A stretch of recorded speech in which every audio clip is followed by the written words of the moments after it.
In today's video, we continue on with our NHL season preview series, and we wrap up looking at the Atlantic Division. Today, we look at the Tampa Bay Lightning. The Lightning have been a force to be reckoned with in this division for several years.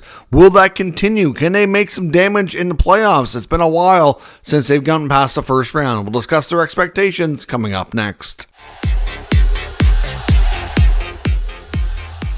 So welcome back to another video here at Top Shelf Hockey. As I mentioned, today we look at the season preview for the 25-26 season for the Tampa Bay Lightning as we complete our look through the Atlantic Division. In case you've missed it or haven't been following along, we've completed season previews for the other teams in this division already. We've already completed the other 7 teams. This is the end of the Atlantic preview, so certainly check the other ones out if you haven't done so already. In case you're new to the series, though, essentially we're going to take a look back at last year, take a look at the team, individual stats, the cap space. We'll look at over the offseason how the team changed with additions and subtractions. Are there any rookies that could impact this roster? Are there any trades we're expecting to see? Contract extensions that can happen through the year? What's their projected lineup look like? And then what do we think they're going to be able to accomplish? And what are the top questions facing the team going into the current season here? So let's take a look at the Tampa Bay Lightning, and let's first discuss a bit how things went last year. So they had a pretty good regular season. They were second in the Atlantic Division, 102-point campaign with a record of 47, 27, and 8. Unfortunately, that was not continued in the playoffs, losing in round 1 against the eventual Stanley Cup champions for the second consecutive year, Florida Panthers, losing in a 5-game contest, 4-1. Now, they were the highest scoring team in the NHL last year, 292 goals, which was quite something. They were very, very, very good offensively, and you know what? They were also extremely good defensively. They only gave up 216 goals, which was 4th best. So, really, there's a lot to like about this Lightning team. Yes, the playoffs didn't go their way. You could make an argument that I think the Panthers kind of pushed them around a little bit, to be honest. I just think that the Lightning team was not gritty and tough enough and all that, and I just think the Panthers they're better fit for the playoffs the way they're built right now. But it wasn't close, unfortunately. That's really not what you want to see after a very successful regular season. Now, looking at their playoff streak, they were in the playoffs or have been in the playoffs for 8 consecutive years. And of course, they had a run just like Florida is doing right now with 3 consecutive years in the Stanley Cup final, winning in 2020, winning again in 2021, and then losing in the final in 2022. Between the Lightning and the Panthers, they've had the Stanley Cup final appearance 6 straight years by that state. So, it's quite something when you think about it. Obviously, like I said, the Lightning 3 straight, followed up by the Panthers 3 straight. Will we see something different this year? Now, the only thing with the Lightning is looking back to those glory days, they won some cups, great teams. And they've still been good. But they haven't won a playoff series in 3 years. And a lot of people keep thinking, is this the year Tampa's going to take a step back? Is this the year? Is this the year? And it never seems to happen. This team has been really good for a really long time. And they've made some really tough decisions, and they've found ways to kind of, get a little bit younger here and there. And, they're still not, I wouldn't call them a young team. They're still a very seasoned veteran team. But they, for example, parting ways with Captain Steven Stamkos in a, very tough decision, right? Make moves like that so they could bring in Jake Guentzel, who's, again, not a young player, but he's, a few years younger than Stamkos. So they found ways to get younger while still staying veteran. So it's been a quite a run for the Lightning. Now, last year, their top individual performances were Nikita Kucherov, again, with another stellar year, 121-point season. He has been one of the best point production guys in the last number of years now. It's been a long stretch. Usually you kind of expect Kucherov and McKinnon to be battling for the Art Ross Trophy. Now we've seen a few of those battles over the last few years here, but another phenomenal season from Kuch. Brandon Hagel had a really, really good season. Obviously his career year, 90 points last year. Braden Point, another solid effort, a point per game effort, 82 points. Jake Guentzel, 80 points in his first year with the Lightning. Victor Hedman, again, a pretty solid year. Again, a guy who's getting older, but still very, very productive. 66 points and became team captain after the Stamkos departure. His first year as captain was pretty successful overall. At the deadline, we saw them bring back Yanni Gourde, and Oliver Bjorkstrand came with them from a deal with the Kraken. So they got a little bit more deeper as well. Of course, Yanni Gourde was the number 3 center on those cup-winning teams. And he had some different wingers back then with guys like Blake Coleman and Barclay Goodrow. But obviously, Gourde was a big part of those cup-winning teams, very familiar. Don't think you really want it to go, but of course, expansion was coming. The cap was a problem, and he was kind of squeezed out, and, it's an unfortunate thing, but that's the business side of sports. But at the end of the day, the Lightning go into this season with just a little bit of cap space, $1.1 million. So there's a little bit of wiggle room there, but not a whole lot to do much with. But how did this team change over the offseason? And the answer is not really a lot, because they have a lot of their players locked up to longer-term deals. As far as subtractions goes, they lost Nick Perbix on the blue line. He had a decent year for them last year, and got to a point where, he was able to command more money. Tampa was like, okay, we like Perbix, but he's cashing in. This is his opportunity. We're going to have to find a way to replace him on the back end for less money, right? So now they're going to rely even more so on guys like Lilleberg and Radish and those guys, right? But essentially Perbix, cashed in, left. Tampa wasn't going to do that. They also were kind of forced to trade youngster Isaac Howard. Of course, Howard came out of college. He didn't officially come out of college until after he signed with the Oilers after the trade. But, after the performance he had in college, it was widely expected he would sign and go to the NHL. He certainly looked like he was ready for the next opportunity. And for whatever reason, we don't know exactly, but there were negotiations between the Lightning and Howard's camp, and things didn't go well. There's clearly some things that Howard wasn't happy about or didn't like. I don't know what they were. There was some speculation he wanted, to go right to the NHL, whereas the Lightning was non-committal. I mean, we really don't know, right? I've heard of a bunch of different rumors. I don't really know what changed for them, but essentially they were forced to trade Howard, who they sent over to Edmonton. The additions new to the team this year include Pontus Holmberg, who came over from the Toronto Maple Leafs, so he was not retained in Toronto. They signed Jacob Pelletier.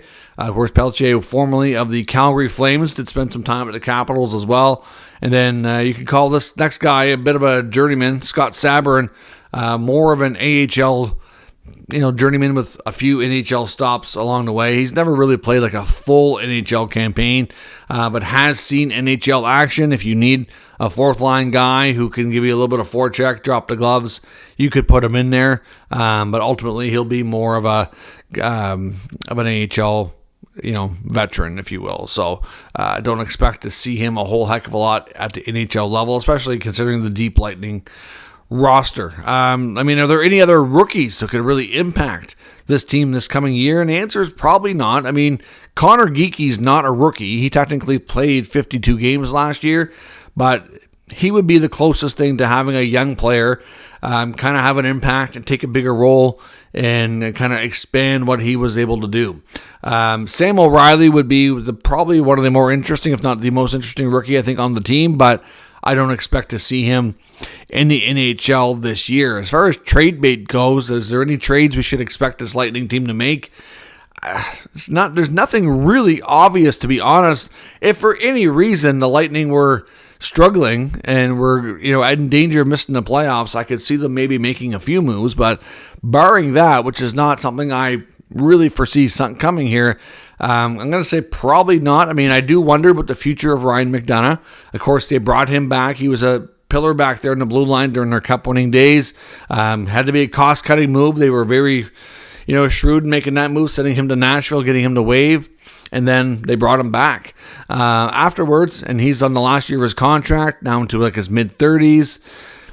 I don't know how long he wants to play. I don't know how they feel about re-signing him. So I guess his future with the team is a little bit in question because there hasn't been a lot of chatter around him. But again, I would be surprised if they traded him too. So I'm not going to say that's impossible, but I don't know that it's really likely either. As far as guys who could reach contract extensions with the club between now and during the season, McDonough also falls into that category. Like I said, I would expect the Lightning to probably make a decision, but knowing that he's an older veteran who's got a lot of experience and for the most part it's been pretty important to them, they might have a mutual understanding. It wouldn't be shocking if they said, let's wait and see how the season goes.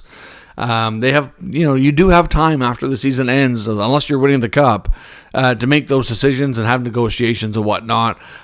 So we could see a wait and see approach, see how he plays. Maybe they look at it in the second half of the year. I'm not sure, but he is eligible and it could happen. Darren Radish is another guy in the back end who could be extended. That wouldn't be shocking. I don't think that would cost the Lightning too much, and I can see them considering extending him for a few years. Oliver Bjorkstrand, who looks like he came over from Seattle with Yanni Gourde at the deadline last year, is a player that I would think that they brought in with the hope and expectation that he would do well and they could extend. I think they see him being a pretty good player who can go between their second and third lines. As of right now, I think it's fair to say his time with Tampa after the trade was okay. I don't think it was phenomenal, but it was decent. Like, you can usually count on Bjorkstrand for 20 goals. So, we'll see what happens, but I would not be shocked if they did extend him. But again, they may want to wait and see how things start before they commit. We'll have to wait and see on that. As far as their projected lineup going into this season, well, not big question marks in goal. Andrei Vasilevsky will be their starting goaltender. No shocker there.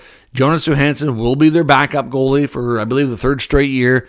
Continues to not really be impressive, not really put up good numbers, but they continue to keep him around. He was just recently extended as well. On the back end, your D-core is going to consist of Victor Hedman, probably with J.J. Mosher, Ryan McDonough, Eric Chernak, Lilberg, Radish are going to probably be your 6D. The pairs may change a little bit, but those are definitely going to be your 6 guys barring injury. In the forward group, you're looking at a top line of Braden Point, Nikita Kucherov, and Jake Gensel. Your second line likely going to be Cirelli with Hagel and Goncalves. Gage could play in that second line. It could be Bjorkstrand. Hard to say. But either way, they'll flip-flop between your second and third line. The rest of your third line would be Nick Paul and I suspect probably Connor Geekie, with your fourth line being Yanni Gourde, Gergensons, and either Holmberg or Mitchell Chaffee. They could move things around a little bit as well too. Like, Paul sometimes plays in the top 6. You can move Gourde up to the third line center role. If Geekie's doing well, you're going to want to continue to develop him. But, if not, maybe he comes out at times. Because you also have Jacob Pelche, who you sign. You still got Boris Kachuk. They've got more than enough bottom 6 players here. But I would suspect that Holmberg will likely grab a spot in the bottom 6, I would think. And then with Gourde, Gergensons, Geekie, Paul, kind of kind of rounding up that lineup. But that's going to be the thing. Now, the questions facing the franchise are expectations. I fully expect this team to be a playoff team again. Like I said, they were really good last year. Didn't have a good playoff series against Florida. And they didn't really do much of anything to address that either. So I'm not sure that I would bet on the Lightning to have great playoff success. I guess it depends on the opponent too, though, right? I mean, if they were to run into the Panthers again, I don't know that I would be confident. But depending on the team, if they can have a good enough regular season and they could play like a wild card team, let's say they got one of the up-and-coming teams like the Habs or the Senators or, a team from the Metro, then I might feel differently. But for right now, the Lightning, I expect will probably be in the battle for the top 3 again. You never know. I think the Atlantic might be a little bit more open this year than last as far as, how they all finish. But I think I'd be pretty surprised if Tampa wasn't a top 3 team. But look at last year between the 3rd spot and wildcard 1, there was only 1 point, right, between 3rd and 4th. So it was tight. It was tighter last year, and then I think it could tighten up even more. So it could be interesting to see. Now, can Andrei Vasilevsky duplicate last year? He had a .921 and a 2.18. goals against. Like, that was a really good year for Vasilevsky. It's the best year he's had in about 4 years. So basically, since they won the cup, his numbers dropped. He wasn't horrible, but he wasn't that Vasilevsky star goaltender that everybody was fearful of and intimidated by. I think that factor kind of dropped. Whereas last year, he was a heck of a lot better, and it kind of resumed a lot of that form. Now, I know he did have some back issues in there. Had missed part of the year before with the back surgery, but he seemed to look really good. Now, can he do that again? If he's anywhere closer to the, the 23-24 versions of Vasilevsky, that could be a problem, right? So to me, if he can be as good as last year, I fully expect them to be just as good as a team, because he gives them a chance to win every single night. They're very potent offensively, and even if their D is, let's say they don't play defense quite as well as last year, they're still going to be a really good team and win more games than not. So, but Vasilevsky's performance to me is something that we need to examine and see where he is. Which Vasilevsky are we getting? And so another big question is, are they tough enough, gritty enough to win in the playoffs? And like I said before, it kind of depends on who their opponent is, but they haven't really addressed that. I mean, Scott Sabourin's really not going to solve that, in my opinion. So we'll see. But they could have a little bit more of that. It wouldn't hurt. Maybe that'll be something they address later into the season. How effective is Yanni Gourde and Bjorkstrand going to be in a full season back with the Lightning? I mean, Gourde is, like I said, he was a really good, important piece to like those cup winning teams, but he's also, a few years older now. He's also been through some serious injuries too. So, how effective will he be? That's going to be a big part of their success or not. Oliver Bjorkstrand, again, can they count on him for another 20-plus goal season?